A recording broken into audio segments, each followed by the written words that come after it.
Hey everybody, today we're going to learn how to do the mattress join. The mattress join is a really great way to sew your granny squares together seamlessly. Start by taking one of your granny squares, a darning needle, and your joining yarn. I'm going to call this the left square just to try to keep things simple. Insert the needle down through the V of one of the corner stitches.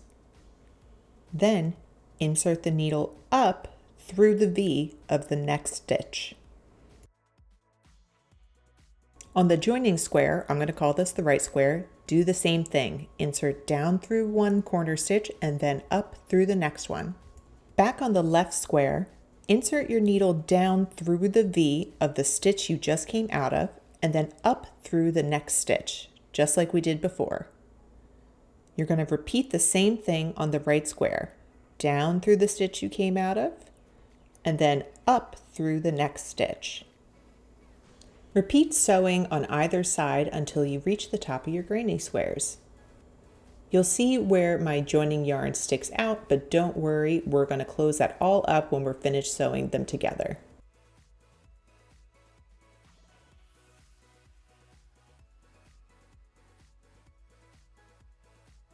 Pull on either end of your joining yarn to tighten the stitches together, and now you have a perfectly seamless join. Look at that! You can't see it from the front and hardly from the back at all either. To add on more squares, I like to just secure them by sewing my still attached joining yarn down through one of the corner stitches and then down through another corner stitch of the squares that I'm adding on. And then attach it to the squares that are already joined and pull up through. This kind of just keeps them in place and doesn't let them move around as I am joining them. And then just join them like you usually would. Nice and simple. Once I finish joining in one direction, then I'll flip my project around and I will join going in the opposite direction. So these will be nice and secure. But that's how to do the mattress join. I hope this helps you out, guys. I'll talk to you soon. Have a good day.